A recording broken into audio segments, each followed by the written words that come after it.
Hey everyone, welcome to Creators and Coffee. I'm your host, Erica Sietsma, founder and CEO of Autofluencer, and joining me today is the dad of Riley's rebuilds, Dane Trask, who she fondly calls her dadager, which I love. Not a manager, he's a dadager. And some of you are very familiar with Riley's rebuilds, but Dane, why don't you tell us a little bit about how Riley's rebuilds got started? Because when it did, she wasn't even old enough to sign contracts. So Yeah, she needed a yeah. dadager. You know what? That's true. So she needed a dadager in that situation. Yeah, I've always been an automotive hobbyist. I'm a classic car guy. I like finding the barn finds and the field finds and getting them running and driving, and then flipping them and letting somebody else do the restorations. And as I say that, we just finished a monster restoration, which I will Yeah. never do again. And we could talk about that later. um, but I've always had cars and trucks in the garage, something 60s, 50s, 40s.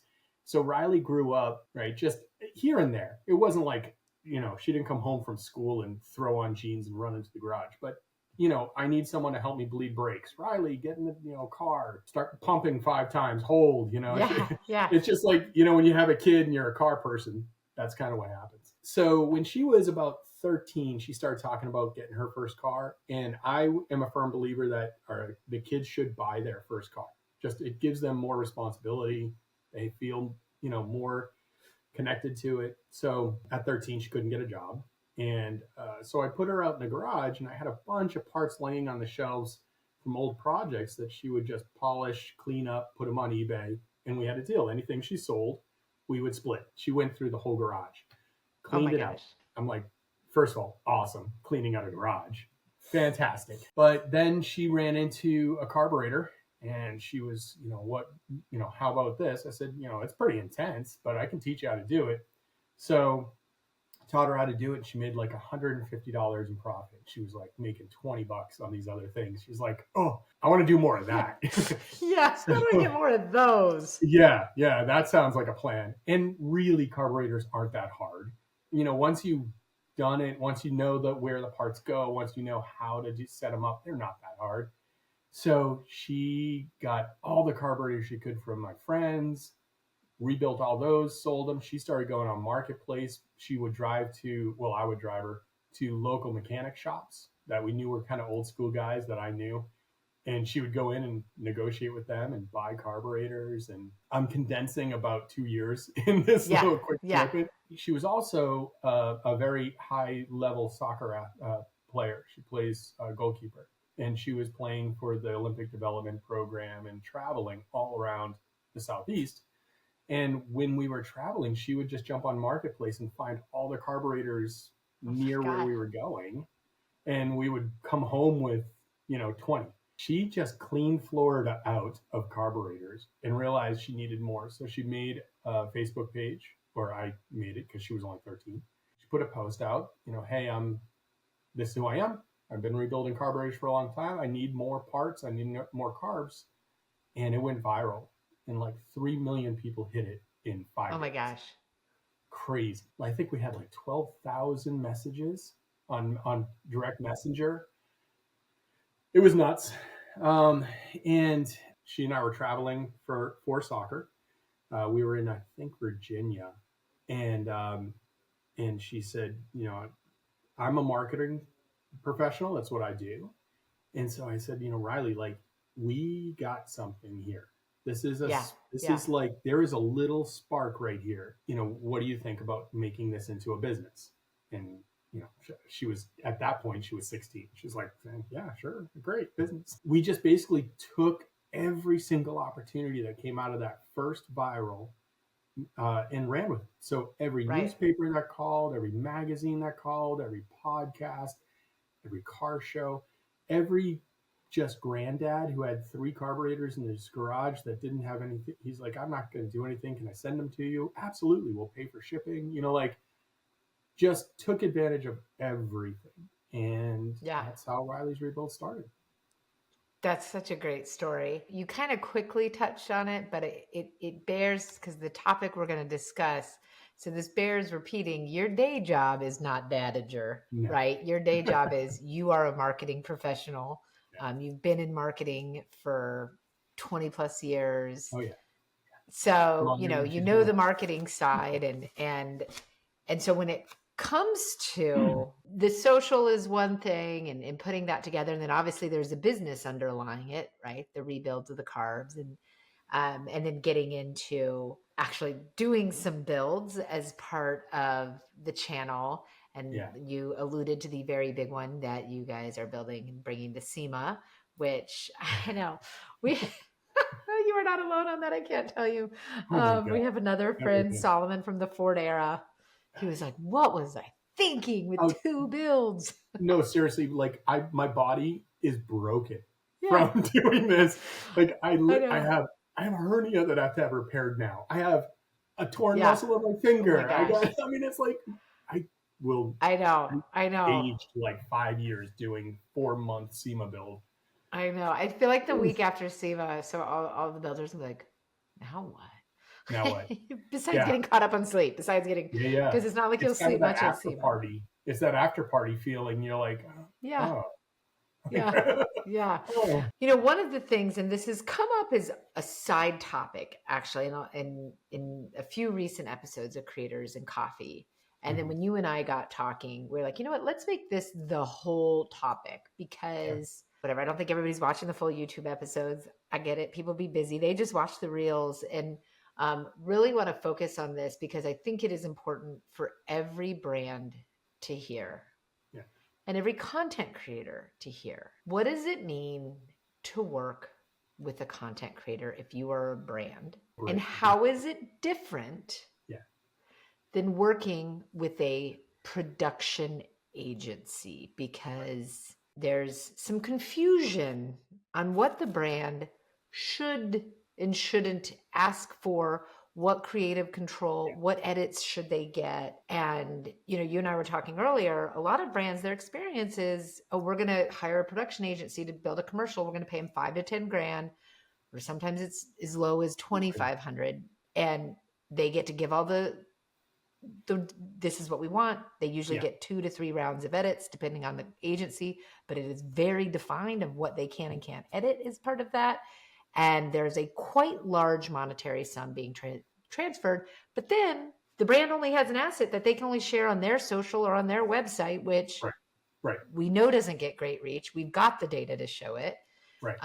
And so, how is working with a creator different? So we are at a seismic change in advertising and marketing. Like Yeah. we're past the tip point.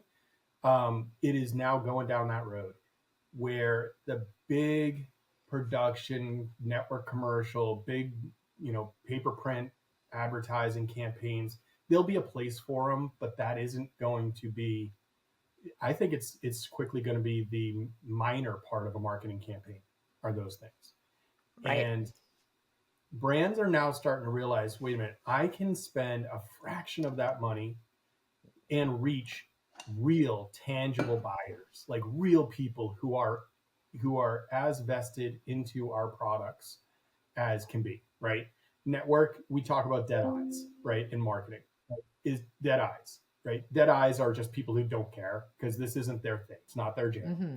So in content creator and social marketing, there's very little dead eyes, especially Right. if your content creator has developed a really quality community of followers, Yeah. not just punching numbers, but not just trying to get as many followers as possible.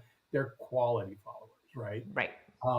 And I may sound kind of old fargy, get off my lawn thing, but like we turned off all international other than the EU because honestly, we will never sell a product to someone in Uzbekistan or or Africa or we're Right. never going to do that, right? We've sold products to Australia and to England and Europe, yeah, absolutely, and then obviously the States and the Americas. So our followers are extremely like they're just quality, right? We know who we got. Content or a manufacturer now is looking at that saying, well, I want that.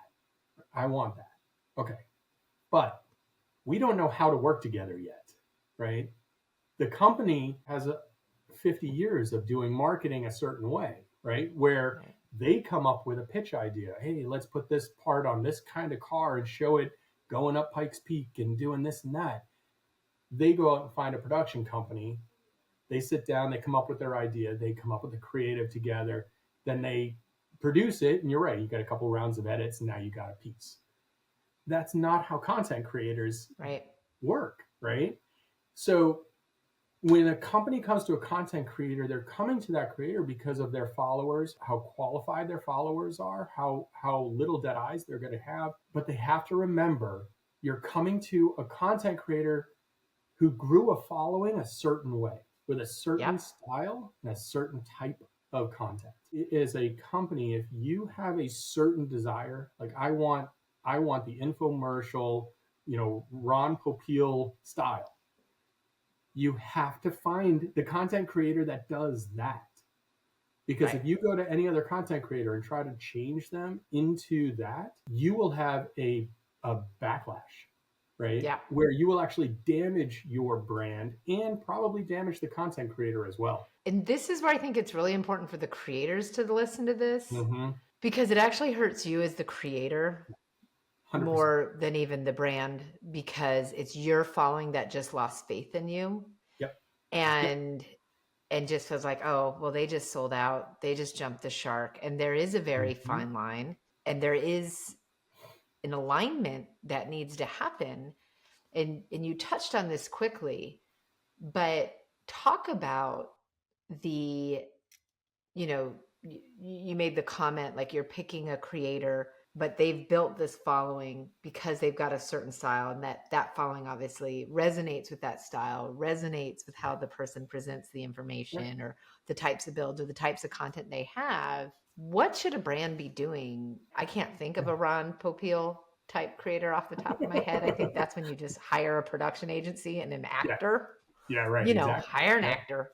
It's not a creator if that's what you truly want. What can brands do, ahead of time to make sure that they're finding a creator that's right for them? What would you advise them? Get in the social media industry. Follow everyone. Watch everybody's stuff. And the stuff that you land on, that you end up watching more of, that you're connecting with, that's the content creator you should work with. We talk about brand all the time, and it sounds like a high thing of marketing, like, ooh, we got our brand. It is true. It is a real thing, and it's a thing in social media content creators as well. Every content creator has a brand. They may not know it, but they have a brand, right? Yeah. And I'll use Riley as an example. Riley was 17 years old when she went viral. She was never very promiscuous or really dressed up girly. She was always, kind of tomboy style. And so her brand is that. Her brand is the wholesome granddaughter that every granddad out there, car guy, is like, rock on, kid. Like, good for you. Kill it. If Riley went out and did a campaign for a bikini company, that all goes away. The entire thing disappears, right? Because it's just not her brand. Nothing wrong with that, right? There are creators that like that, and there's content or companies that want that as well. Perfect match. Do that, But as a company, for you to pick a content creator, it has to be the ones that you like, that fit your brand. You can see them come into your office and being a part of the crew, right? Right. That's the content creator you should be looking at. And I think, and you said it there as well, Dane, and it bears repeating, is by watching their content, you know what to expect. So you can't turn around as a brand and now ask them to do something different. Right? You can't now ask Riley to, I don't know, jump off the roof. She's not a daredevil, right? Like, what? That's not her. She's not Travis Pastrana. She's not you Right, know? exactly. So there's, Yeah. it's really knowing the person's style and understanding that. So that's thing one for the brand. Yeah. Watch their actual content. Yeah. Don't just look at the numbers. Yeah. And I would also say, I think there's a little bit of a disconnect between what a marketing manager or somebody in marketing at the brand, or maybe you brought on an intern who you're like, can you help us with the social? Mm. Can you put together an influencer program? And they're Oh yeah. like, oh my God, this person's awesome. We love this. But then it gets to somebody else there Mhm. who maybe doesn't follow that person, doesn't know, and is like, well, why Right. can't they do it this way? So Right. I think there is a requirement that inside the brand be aligned from the Yeah. top to the bottom. If your owner is going to have final say on a piece of content and they have not been involved in this process, do not do a deal with the content creator before that owner has watched their content, has watched their style, and is okay with it. Agreed. Or Be- be willing to sink that money. Be willing to lose that money and, you know, not right. run the piece. You got to watch Yeah. it. You got to pick content creators that are like yours. To talk about the blowback thing, because I Yeah. think that's really important. You're right. Creators need to start speaking up. There is a void in this new change of who's driving this ship, right? Mm, The yes. corporations have tons of experience and they got lots of money and they have a style of marketing. The content creators have developed this entire industry on their own, right? But Right. nobody's driving the ship between the two of them. As a content creator, I think it's really important for you to speak up. If somebody is trying to micromanage your content or trying to change your style, it's okay to say, that's not me. That's not Yeah. what my followers are expecting, because Yep.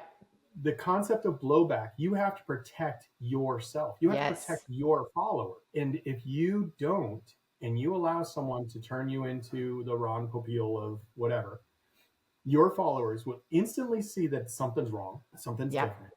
You've sold out, is an easy way of saying Yep. it. And they will recoil, right? Yeah. You Yep. will, and you will have to win them back over a period of time of doing Yep. original content again before Yeah. they come back to you. Again, I mean, I wanted to talk to you about this because you are a marketing professional, so you've seen both sides, and um, and you know this, and so as a subject matter expert, but in a way, you're not speaking alone. Just like I said at the start, in our last two, we had Garrett Reed of American Muscle HD. We've had Jacob Dewey both come on and say, "I'd rather just buy the product. I don't need Yep. your discount. Yep. I don't need your deal. Yeah. If you are going to come in and try to have me be someone I'm not." And Yeah. if you think about between Jacob, Garrett, and Riley, these are three very different personalities. Yeah. Three, I would be very shocked if there was one brand that worked with all three Yeah. because of the differences, but everybody is saying it. Yeah. Everybody is saying, and we've got creators of all different sizes there too. American Muscle HD having over, I think, 1 million followers, and so, but when we think about, it's to your point, the consistency of voice of different creators saying this, I do think we're seeing a movement. I do think through education, I do think through conversations like this, it's getting out Yeah. into both sides for the brands. And you made mention, not all of them have a ton of money to spend. A lot of our brand partners are quite small. Yeah. They don't even have a marketing team. They have Sure. like a half a human who is also responsible for sales, Yeah. and God love them. They're trying to do it all. And I love it. And then we do have the bigger ones that do actually have a team. They have a person over this, over influencer partnerships and stuff like Right. that. But that's sometimes where we see some of the biggest disconnect is in those, Right. because one person over here might think like, oh my gosh, this person's awesome. We love this. Is yes, everything you do is perfect. And then somebody who is less involved gets involved in the 11th hour and is like, oh wait, I wanted this. And so, we acknowledge there's brands of all sizes. Maybe give some examples. If a brand, okay, so we talked about finding the right partner. Mhm. Look at their actual social. Ask them to send a video of a campaign, shameless Autofluencer plug. Now, when creators are applying the campaigns in Autofluencer, they can actually highlight different content they've done, and you can ask that as a question. So just plug. But just saying, you could ask it manually. They can email it. An example, like look for examples of different campaigns and partnered campaigns they've done to get a feel of what those look like, Yeah. right? Know what you're wanting ahead of time so that you know what you're looking for. Right. But now let's say you find someone, you think it's a good fit. You're like, yes, we are all about Riley's rebuilds. We love her style. We love everything. What are the do's and don'ts then of a brand when it Right. comes to the actual deliverable, the creative? When do you think it works best? I think it works best when you give just a few boundaries. Yeah. They're pretty wide. And then you just say go. Yeah. Okay. Like we had a brand do this with us recently where they said, hey, we have this new thing coming out. We'd love for you guys. We think you guys are awesome. We want you to try it. And would you mind doing that? Would you like to do that? We'll send it to you for free. Yeah, that'd be cool. Sure, that'd be great. It'd be a lot of fun. The free side of content creators receiving products for free, we could talk about in a second, but that's a big thing to kind of put a pin in. That was what they gave us, right? For yes, let's do this. We signed the contract. That was it. It was ready to go. Okay, we're sending you the product, and we would like you to touch on these 20 points about the product, right? It's got this new thing. It does this thing. It's this much lighter than the old one. It does this thing and this thing and this thing. Like Riley and I, we talk at night on this stuff, and we looked at it and we're like we are not going to hit all that because our style is not that, Right. It's just, right.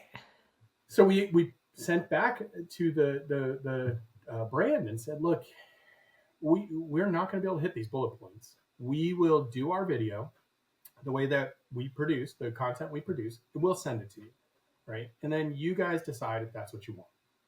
So, because it was not even like, we'll do 2 or 3 of these. It was like literally like 15 things. Right. And we were like, all right. So we did the video the way that we do it, which if you've seen our stuff, especially with Riley in college, we have a new group of young people in the garage, and they're all high school kids. Her younger brother, Graham, who's a freshman in high school, sophomore in high school. I know my own kid's age, I promise. He is now the shop foreman. He runs the Carburetor business, and he recruited 4 of his high school friends.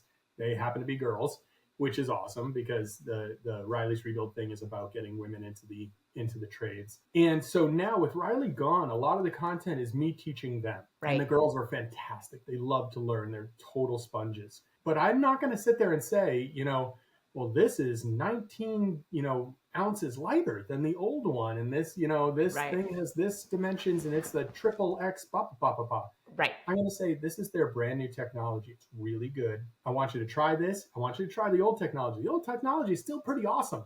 But try the new technology. Tell me what you think. And that's all the video was just like and they're trying it and they're like, wow, this is really clear. I can, I don't want to give away too much because I really don't want to bash on the brand. We sent them that content and they were not happy with it. Not that they were angry or upset. They're like, that was really fun, but you didn't talk about the product. You didn't talk about this technology, this function, this bullet point, and we said, look, we'll do one more, right? We'll do another one just because we are always trying to give to the brand. And we did another one, and their response back was, can you cut from minute 116 to 126? Can you cut from minute 132 to 147? Please speed up between 148 and 155. And we're like, are you kidding me? Okay, time out though. How much were they paying you? It was free, just free product. Oh, this was just a free product. But was this like a $5,000 product? It was not that much, but it was a decent number, right? Okay. It was not that much. And we are not like out there doing big numbers. Like you said, there's content creators that are 1 million followers over us, right? Right. So we do a lot of our content for free product or small, right? Small. Right. Months. When I saw that, Riley and I were like, yeah, no, like that's it. You can't micromanage that, You can't micromanage. And so we just have to say this. So, you brought this up before and how there is a seismic shift. So I'm just going to say this. I'll be really blunt. Yes, Autofluencer we are built for the aftermarket, for motorsports, for enthusiast industries. But obviously I spend a lot of time involved in mainstream, not so much that our company is involved in it, but I follow all the big companies, all the mainstream, and go to a lot of the big conferences having to do with marketing. And 93% of mainstream companies, brands, advertisers, so non-enthusiasts, non-aftermarket, use influencer marketing in some shape or form, just to talk to your thing about the seismic shift. Yeah. And over 75% of advertisers spend more than 10% or more of their advertising budget on influencers. That's real money. That's not in product cost.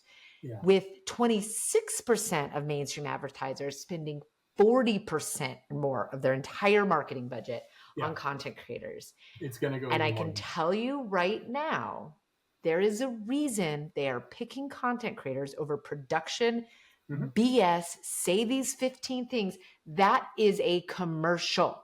If you want that, you can't give them a free product. I don't give a shit how expensive that product was. I don't care if it was a $20,000 supercharger. You cannot go to a production agency, give them a laundry list, ask them to hire an actor, and get it for free, right? And even if it was a $5,000 product, me, you, and everybody knows that was $1,000 hard cost, maybe $1,200. What $1,000 in what? Like to that point, Erica, like that's the seismic shift here in this industry is, and I talked to another one of our sponsors about this. We have a great relationship with them. Yeah. They went through and said, "RK, do you have another project? What's your next project car?" We didn't have it. They're like, "We have an unlimited budget for this car. We don't have anybody marketing it right now." Oh, that's good. Right? So go check it out. So we went and looked, and of course, rad, right up our aisle because they knew us. They knew our brand. They knew what we do. That's why they came to us. And we said, 100% yes, we will do that car. And he said, okay, get the car and then get our catalog and pick every single thing you need for that car out of the catalog. Yeah.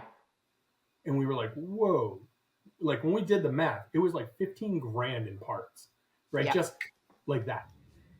And I called him up and I was like, I again, don't want to use names, but I was like, we do not want to seem greedy. We do not want to come off, but this is like 15 grand. And he goes, Dane, for me to hire a talent, get a film crew, get a lighting crew, get a car, get the product, have them do the install, create the video, it's going to cost me 50 grand. I'll do this every day of the week. I will send you that because you will get more hits. You will get better views. We will get better response with your organic video. And that sponsor, by the way, I wish I could use their name, has done it so well.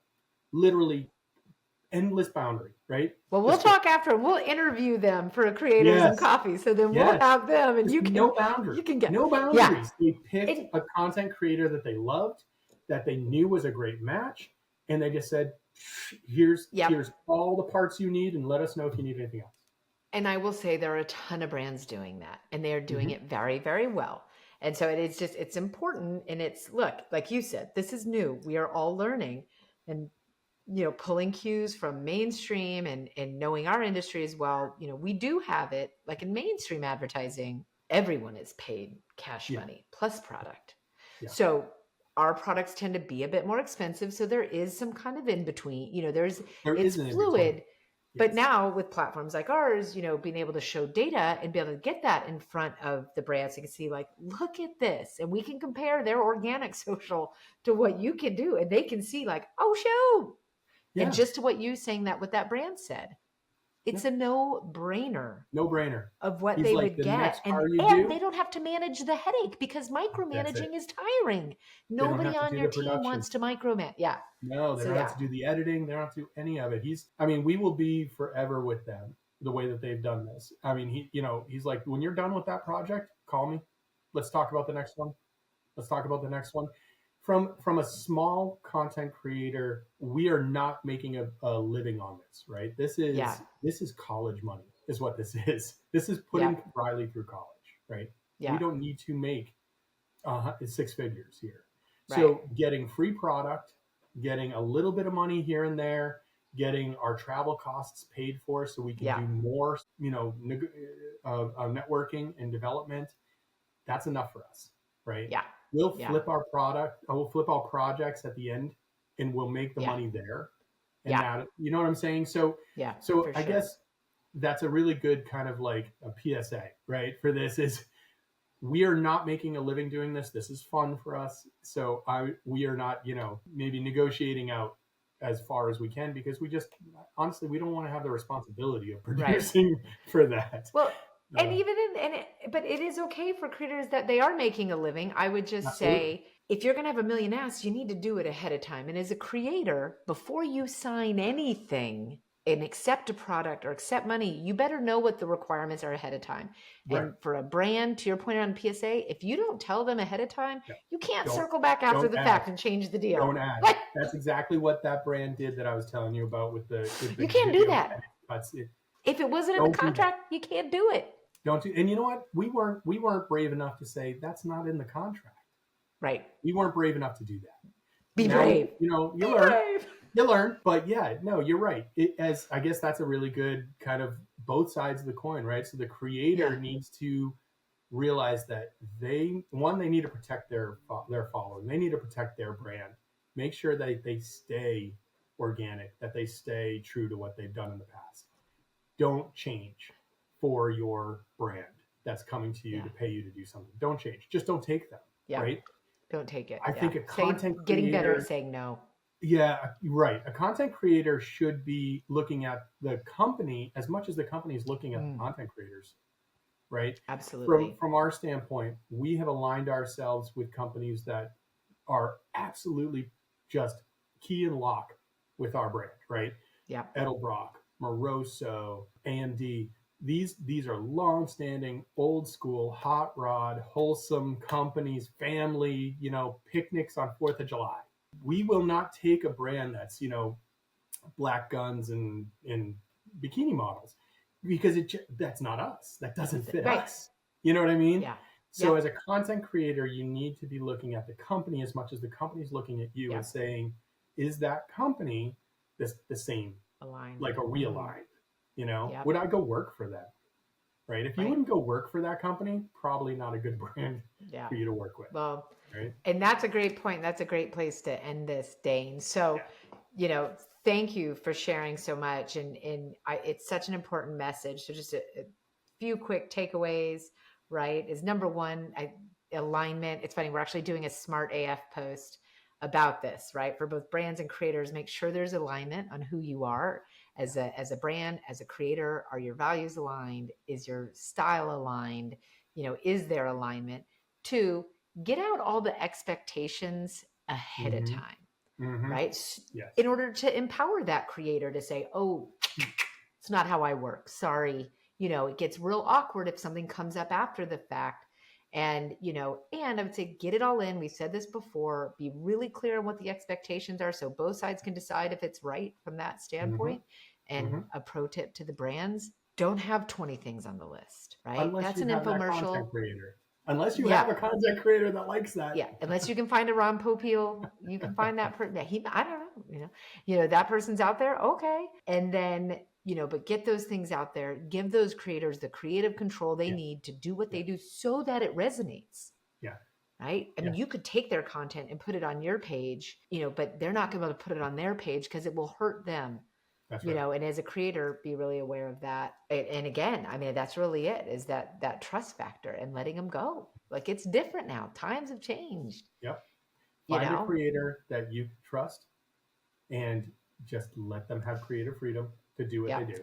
And they will outperform anything you could produce because production is production, right? Yeah. But creativity and real organic is different. Let them do what they do. And we see it in the data. We see that we can pull in a brand's analytics and data and their social and their Google Analytics and what's happening for when they post versus when the creator posts. It's night and day. I mean, it's a no-brainer. It's a case closed. I mean, the data doesn't lie.